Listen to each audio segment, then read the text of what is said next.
Okay. Assalamualaikum warahmatullahi taala wabarakatuh. Alhamdulillahi rabbil alamin wassalatu wassalamu ala rasulillahil amin wa ala alihi wa sahbihi ajma'in. Qala Allah taala fi kitabihil karim wa ma ataakumur rasulu fakhudhuhu wa ma nahakum anhu fantahuh. Okay, maksudnya apa yang dibawa oleh Nabi sallallahu alaihi wasallam maka ambillah. Wa ma nahakum anhu fantahu, apa yang dilarang itu maka jauh-jauhilah. Wa qala Nabi sallallahu alaihi wasallam, sabda Nabi sallallahu alaihi wasallam, man ahya sunnati faqad ahabbani wa man ahabbani kana ma'i fil jannah. Yang bermaksud sesiapa yang menghidupkan sunnah aku maka ia kasih dan cinta aku, dan sesiapa yang cinta dengan aku, siapa kasih dengan aku, maka ia bersama dengan aku dalam syurganya. Semoga Allah Subhanahu wa taala mengumpulkan kita, memasukkan kita dalam golongan syurga Allah Subhanahu wa taala bersama dengan Nabi sallallahu alaihi wasallam. Amin ya Allah. Alhamdulillah, kita masih lagi menggali, menteliti, membaca bersama tentang sifat Nabi sallallahu alaihi wasallam, tentang pri Nabi sallallahu alaihi wasallam. Okey. Karena apa ya? Karena pri Nabi sallallahu alaihi wasallam, sifat Nabi sallallahu alaihi wasallam, ataupun dengan secara khususnya kita panggil sunnah Nabi sallallahu alaihi wasallam itu adalah jalan untuk membawakan kita ke syurga Allah Subhanahu wa taala. Okey, untuk bawa syurga Allah Subhanahu wa taala. Okey.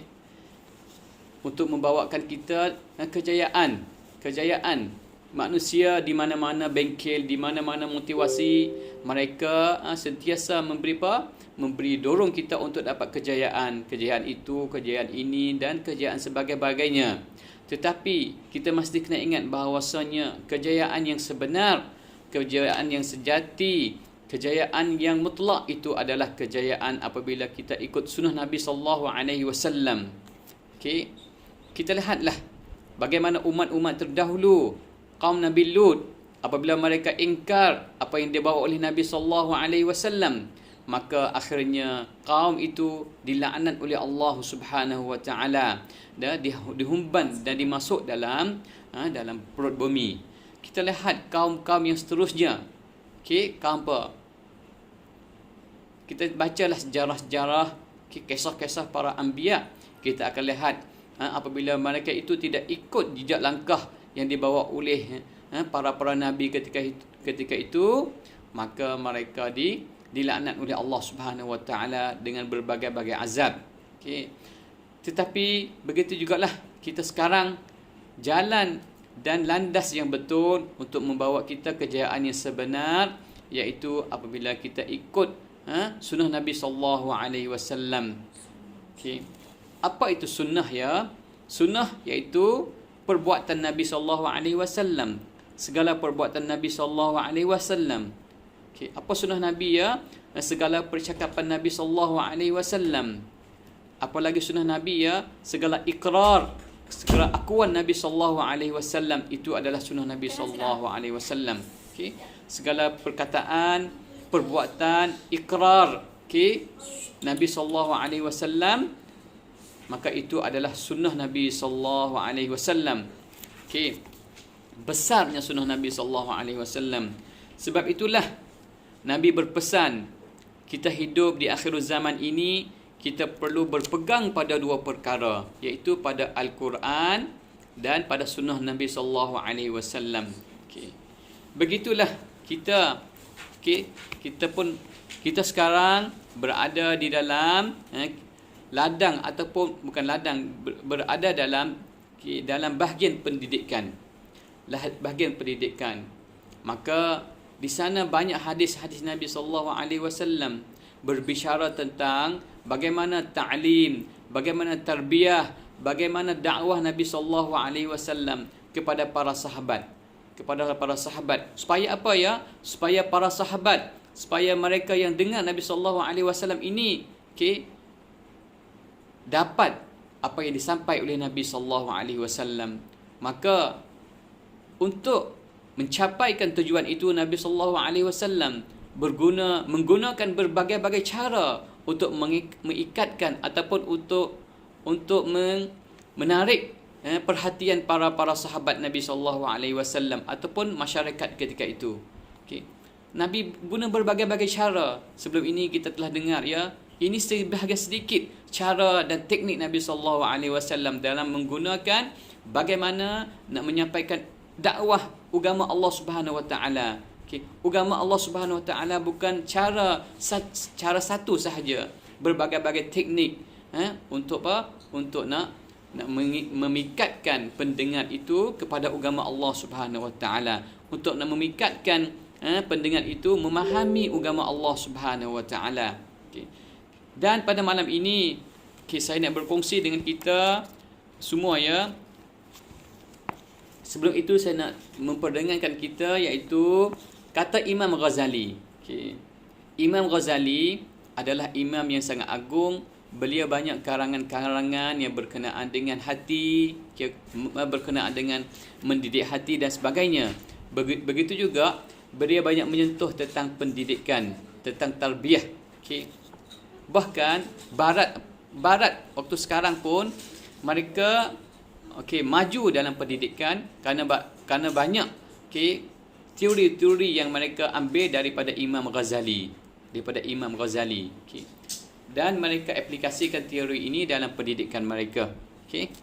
Hanya saja mereka tidak beriman dengan Islam itu sahaja. Okay. Apa kata Imam Ghazali ya? Imam Ghazali dalam kitabnya Ihya Ulumuddin. Okay, dalam kitab Ihya Ulumuddin, sebuah karya Imam Ghazali sangat agung lah, memiliki 6 jilid yang besar. Apa yang beliau berkata ya?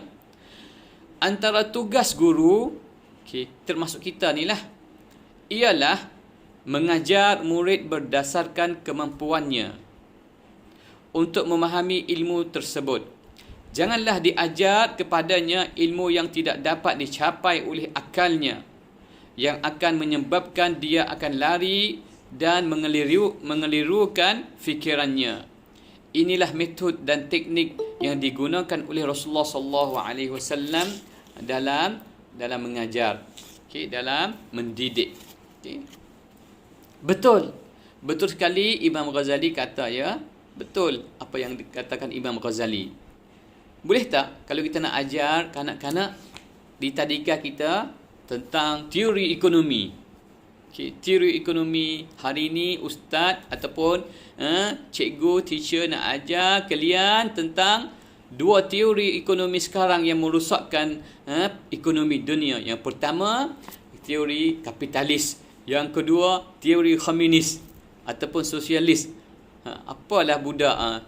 Budak boleh faham tak, teacher? Teacher tentu tak faham kan? Tak boleh faham kan? Kerana apa? Kerana itu bukan zaman dan masa dia lagi. Dia masih kanak lagi. Maka ada teknik, maka ada cara, maka ada ilmu yang sesuai untuk kanak-kanak kan? Cara bagaimana kita nak menyampaikan kepada kanak-kanak kan? Ilmu inilah lahirnya pendidikan awal kanak-kanak. Lahirnya pendidikan awal kanak-kanak. Lahirnya diploma pendidikan awal kanak-kanak. Daripada sinilah maka lahirlah pendidikan awal kanak-kanak.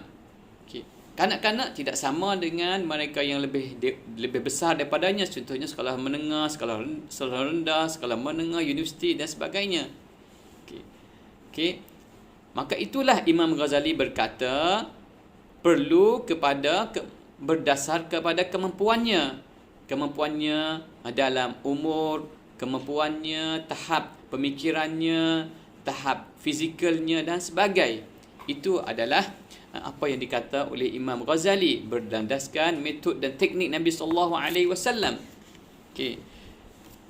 Ya, betul. Pada malam ini Ustaz nak berkongsi dengan kita beberapa teknik ataupun satu teknik lagi. Kalau sempat satu teknik, kalau sempat insya-Allah 2 teknik. Kita masih lagi guna buku yang Ustaz pernah sebut iaitu 40 teknik Rasulullah SAW mendidik. ataupun mendidik gaya Rasulullah sallallahu alaihi wasallam. Okey. Seterusnya, teknik yang seterusnya daripada sebelum ini iaitu memuji orang yang telah mengetahui tentang sesuatu perkara dan memujinya jika jawapannya tepat. Okey.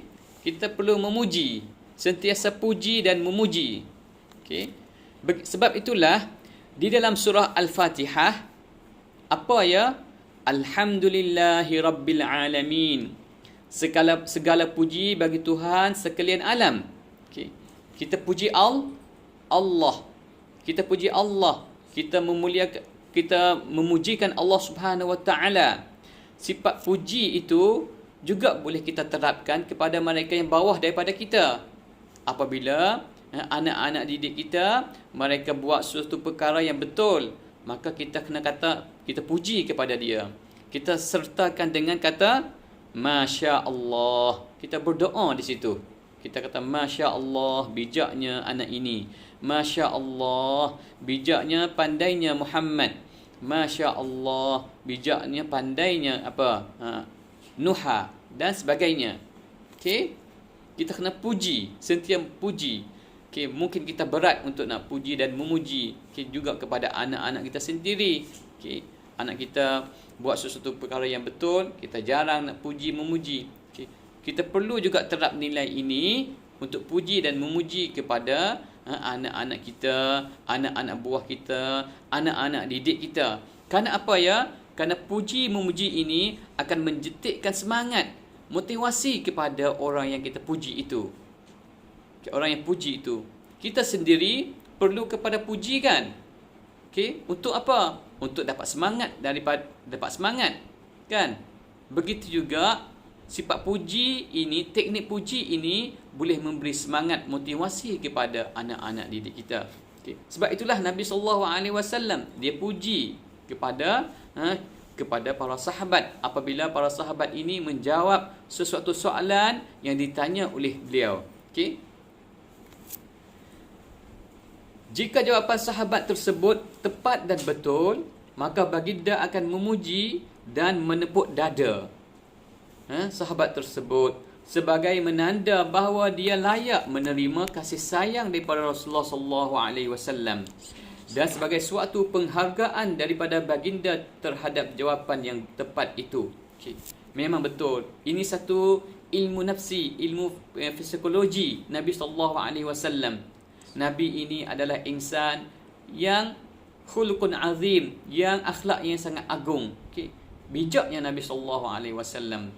Okey, sebelum ada ilmu psikologi, Nabi telah guna ilmu ini kepada anak-anak didiknya. Nabi apabila para sahabat jawapan dia betul, Nabi akan puji, bahkan Nabi tepukkan dada. Nabi tepukkan dada. Sentuhan, kesentuhan, ilmu sentuhan. Okey. Okay, di mana kita nak sentuh ya? Personal touch, teacher. Personal touch dengan anak-anak tu. Iaitu dada. Boleh kita sentuh dada. Okay. Ini dibuat oleh Nabi sallallahu alaihi wasallam. Okay. Bagaimana kita nak tahu Nabi pernah buat ya?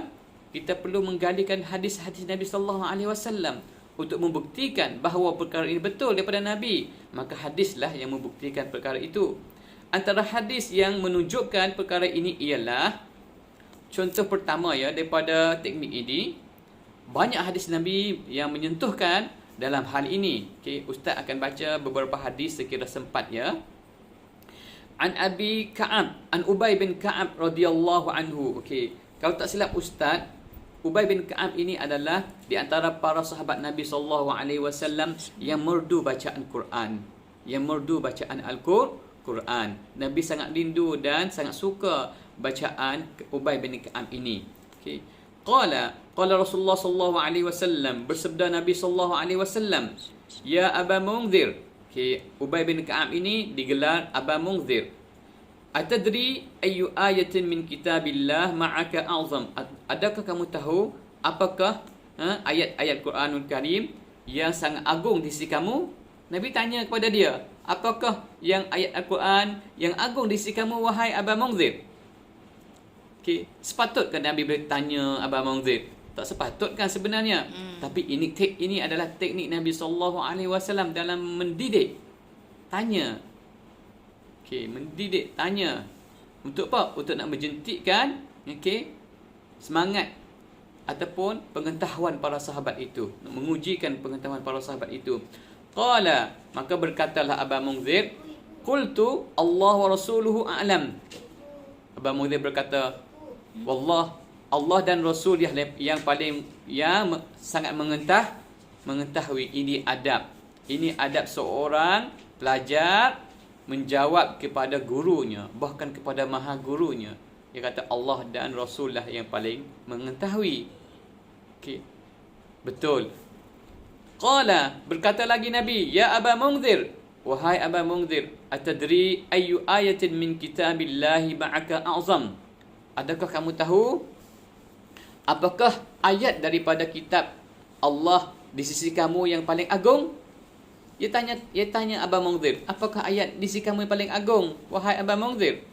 Maka aku pun berkata, qultu, Aba Munzir pun berkata, Allahu la ilaha illa huwal hayyul qayyum, iaitu ayat kursi. Ayat kursi. Kita hafal tak ayat kursi ya? Faham. Kita hafal tak ayat kursi ya? Hafal kan? Anak didik kita telah hafal belum ayat kursi ya? Hafal kan? Okey. Ni ayat yang paling agung di sisi Aba Munzir, di sisi para sahabat tadi. Memang betul kita telah melaksanakan satu tugas untuk mendidik anak buah kita supaya mengagungkan ayat ini. Bahkan ayat ini adalah ayat yang paling agung di sisi para sahabat. Bukan itu sahaja, memang ayat ini agung di sisi Allah Subhanahu Wa Taala, iaitu ayat kursi. Qala, maka Aba Munzir berkata, fadaraba fi sadri, maka Rasulullah sallallahu alaihi wasallam pun tepukkan dadanya. Wa qala wallahu la yahnikal ilmu Abal Munzir ay lituhanna bihi. Okey, Nabi pun berkata, moga, lalu Rasulullah sallallahu alaihi wasallam menepuk dadaku dan bersabda, moga ilmumu akan diberkati wahai Aba Munzir. Nabi tepuk dada, serta itu Nabi berdoa kepada Aba Munzir itu. Okey. Inilah teknik yang dipakai, yang digunakan oleh Nabi sallallahu alaihi wasallam untuk mendidik anak buahnya. Kita boleh guna teknik ini ya. Boleh guna tak teacher teknik ini kepada anak didik kita? Ustaz rasa kita boleh guna teknik ini. Memang Jangan kita guna pun kan. Jangan duk tepuk sehingga menjatuh pula pelajar tu. Okey. Pandai. Sentuhan. Kita tak tepuk kan teacher, kita dukung terus kan teacher kan? Ini sentuhan. Dukung Ini terus sentuhan. Okey, baik. Bahkan apa pengajaran daripada hadis ini ya? Okay, apa pengajaran yang boleh kita dapat daripada hadis ini? Apakah al-istifadah min hadha al-hadis? Apakah yang kita boleh dapat pengajaran daripada hadis ini? Okey, yang pertama, kelebihan yang ada pada ayat kursi sehingga disebut dalam sebuah hadis yang lain. Okey. Man qara'a ayatul kursi dubura kulla salatin maktubatin lam yamna'hu min dukhulil jannati illa an yamut. Okey. Apa maksudnya? Sesiapa yang baca ayat kursi dubara kulla salatin maktubatin, selepas setiap solat fardu, iaitu solat zuhur, selepas solat zuhur, solat asar, solat maghrib, solat isya, solat subuh, lam yamna'hu min dukhulil jannah, tidak akan menghalangkan ia masuk syurga. Illa an yamut. Okey, malaikat ia mati. Tidak boleh menghalangkan dia masuk syurga. Okey. Kenapa tak boleh masuk syurga sekarang? Kerana kita belum mati. Kalau kita mati, insya-Allah kita akan masuk syurga. Kenapa? Kerana kita baca dan menghayati, istiqamahkan bacaan kita ayat kursi ini di dalam ataupun selepas solat maktubah, solat fardu. Okey. Ini jangan kita tinggal ya, cerita-cerita. Jangan kita tinggal baca ayat kursi ya. Bahkan ada hadis lain sebut ya tentang fadilat ayat kursi ini, iaitu sesiapa yang membaca ayat kursi okey, akan diturunkan oleh Allah Subhanahu wa taala untuk melindunginya 70,000 para malaikat. Okey, 70,000 para malaikat akan diturun untuk menjaganya. Untuk menjaganya. Sebab itu kita perlu menjagakan diri kita, keluarga kita, rumah tangga kita ataupun negara kita dengan baca-baca ayat kursi ini. Sebab itu kita nak keluar daripada rumah, kita bacalah ayat kursi supaya Allah jagakan perjalanan kita, jagakan benda-benda yang tinggal di belakang kita iaitu rumah tangga kita dan sebagainya. Sebab apa? Sebab ayat kursi ini fadilat yang sangat besar. Bahkan seperti mana Ustaz sebut tadi, akan diturun oleh Allah Subhanahu wa taala berapa ya para malaikat akan turun? 70,000. 70,000 para malaikat turun menjaga mereka yang membaca ayat kursi. Hebatnya.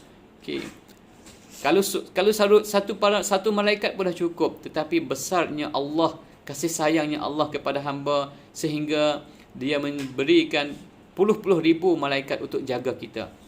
Sebab itulah kita berjalan ke mana-mana, kita tidak terjatuh, tidak berbagai-bagai. Daripada manakah perkara itu? Daripada malaikat yang menjagakan kita. Waktu malam kita nak tidur, untuk selamatkan kita, harta benda kita, kita baca ayat kursi. Dengan kita baca ayat kursi itu, Allah turunkan 70,000 para malaikat menjagakan kita. Tidak boleh apa-apa yang boleh dengan izin Allah Subhanahu wa taala, tidak boleh perkara-perkara yang mudaratkan ke atas diri kita, harta benda kita dan sebagainya. Maka amallah teacher-teacher dengan ayat kursi ini. Bahkan kalau kita mati dengan kita membaca ayat kursi ini, kita akan masuk syurga daripada Allah Subhanahu wa taala seperti mana disebut oleh hadis tadi.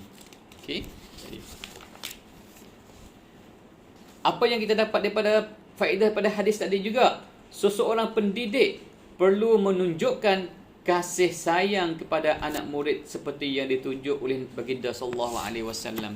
Betul teacher. Kita selaku pendidik, kita tidak boleh tunjuk sifat bengis, sifat tak kasih kepada anak didik kita. Perlu kita tunjuk sifat kasih kepada anak didik kita, ya. Seperti mana diajar oleh Nabi sallallahu alaihi wasallam. Seperti mana diajar oleh Nabi sallallahu alaihi wasallam. Kalau kita bukan tak kasih, tapi kita cemui. Cemuilah. Kita cemui lah macam mana bang? Ustaz, kira macam mana? Kita perlu dengan sabar. Dengan sabar lah. Sebab pendidik itu perlu ada sifat sabar. Perlu ada sifat sabar. Perlu ada sifat sabar. Satu lagi sifat pendidik iaitu sabar. Banyakkan sabar. Nabi SAW juga menghadapi ujian-ujian yang besar. Dan baginda juga sabar. Inilah yang boleh Ustaz kongsi pada malam ini. Sebenarnya ada banyak lagi Ustaz nak berkongsi. Masa dah agak kata dah hampir 8.30. Mungkin Ustaz akan berhenti di sini dahulu. Tetapi sebelum itu Ustaz nak sebut lagi tentang satu hadis Nabi sallallahu alaihi wasallam. Iaitu hadis yang kedua, ya. Iaitu an Mu'adz bin Jabal. Daripada Mu'adz bin Jabal, dia berkata apa? Kita kena ingat Mu'adz bin Jabal ini adalah utusan Nabi sallallahu alaihi wasallam ataupun duta Nabi sallallahu alaihi wasallam keluar negara yang pertama. Ataupun yang kedua selepas Mus'ab bin Umair. Kita kena ingat, ya, Nabi pernah hantar duta dia yang pertama ke Madinah. Sebelum Nabi nak hijrah ke Madinah, Nabi telah hantar duta untuk buat persiapan. Untuk buat apa? Masya ataupun pendukung Nabi dahulu. Nabi sebelum Nabi nak pergi Madinah, Nabi telah hantar para sahabat yang bersama dengan dia di Mekah dahulu. Hantar untuk membinakan masya, untuk membinakan kadir-kadir, untuk membinakan mereka yang akan menyokong Nabi sallallahu alaihi wasallam. Telah hantar ke Madinah untuk melihat situasi orang Madinah sebelum Nabi pergi itu, iaitu Mus'ab bin Umair. Apabila Mus'ab bin Umair masuk dalam peperangan Badar, peperangan Uhud, maka tak silap Ustaz, peperangan Uhud, maka Mus'ab bin Umair gugur syahid.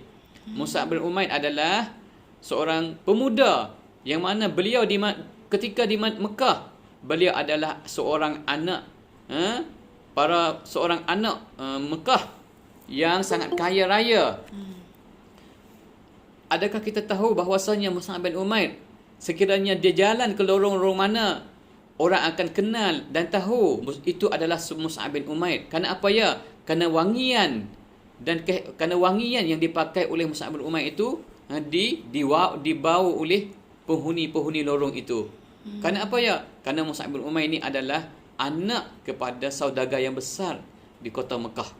Orang kenal Mus'ab bin Umair ini. Tetapi apabila Mus'ab bin Umair ini mengambil agama Islam, ikut Nabi SAW, bahkan kita tahu tak bahawasanya ibu Mus'ab bin Umair tidak makan berbulan-bulan. Kenapa? Kerana sedih, kerana merajuk kepada Mus'ab bin Umair yang bersama dengan Nabi SAW.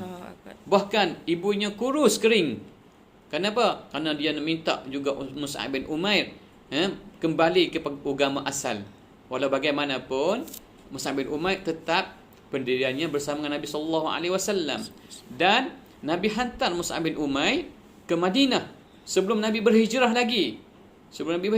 Nabi hantar Mus'ab bin Umair pergi Madinah dengan beberapa tenaga, 3-4 orang tenaga, pergi Madinah untuk apa? Untuk membimbing orang-orang di Madinah yang telah memeluk agama Islam, untuk berdakwah masyarakat sekelilingnya, untuk membina masyarakat, untuk membina pengikut, untuk membina basis dan sebagainya sebelum Nabi berhijrah ke Madinah. Ini adalah, dan kita tahu apabila Mus'ab bin Umair mati, gugur syahid ketika perang Uhud. Daripada anak orang kaya hingga Mus'ab bin Umair, tidak ada kain kapan untuk menyempurnakan kapan mayat Mus'ab bin Umair. Nabi, suatu apabila Nabi berjumpa mayat Mus'ab bin Umair, Nabi nak kapan? Apabila ambil kain, kapan kepala, kakinya terbuka. Apabila ambil kain untuk kapan di kaki, maka kepalanya terbuka. Nabi menangis, kenang Mus'ab bin Umair, seorang anak yang mewah ketika dahulu, tetapi apabila mati tidak ada kain mencukupi untuk mengkapankannya. Ini adalah pengorbanan seorang sahabat yang bersama dengan Nabi SAW untuk menyampaikan agama Allah Subhanahu Wa Taala, sehingga agama itu sampai kepada kita hari ini. Kalau ketiadaan mereka, belum tentu agama itu sampai kepada kita. Tetapi dengan pengorbanan mereka, sanggup mereka tinggal keluarga mereka, kekayaan mereka, kemewahan mereka, semua mereka yang ada, mereka tinggal demi bersama dengan Nabi SAW, demi untuk meninggikan agama Islam, agama Allah Subhanahu Wa Taala. Begitu juga di antara para sahabat yang Nabi hantar ke luar negara untuk jadi duta, iaitu Mu'az bin Jabal. Mu'az bin Jabal. Nabi hantar Mu'az bin Jabal ke Yaman. Yaman jauh, bawah sana di Yaman, satu negara. Kalau lihat sekarang pun Yaman, nak pergi Yaman, duduk di Madinah, kena melalui Imarat, Qatar, Oman, baru sampai Yaman. Yaman di bawah Kepulauan Arab, di bawah negara Yaman. Dan apabila Nabi nak hantar Mu'az ke Yaman, Nabi bertanya kepada Mu'az. Sebelum Nabi nak tanya, Nabi tepuk dada Mu'az.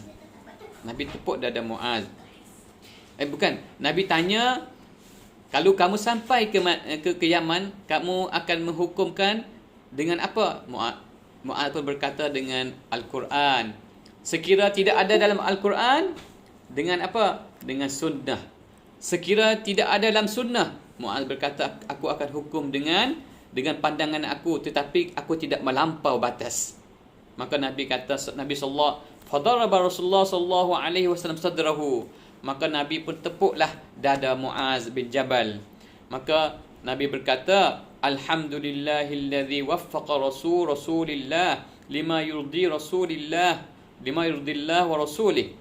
Nabi berkata, berdoa, semoga Allah mentaufikkan, memberi hidayat, memberi bimbingan kepada Rasul, pengutus kepada pengutus Rasulullah sallallahu alaihi wasallam kepada perkara yang diredai oleh Allah dan Rasulnya. Dan Nabi pun tepuklah dada Muaz bin Jabal sebagai memberi dorongan, sentuhan kepada para sahabat itu. Mulia dan agungnya Rasulullah sallallahu alaihi wasallam dalam pendidikan para sahabat. Maka Muaz pun pergilah ke Yaman, duduk di Yaman berdakwah, sehingga dia orang Yaman, sehingga di Yaman lah banyaknya lahir para ulama. Daripada para ulama itulah mereka bertebaran ke tempat, ke dunia yang lain. Pergilah ke India, pergilah ke negara Melayu, pergilah di mana-mana hingga sampailah kawasan kita.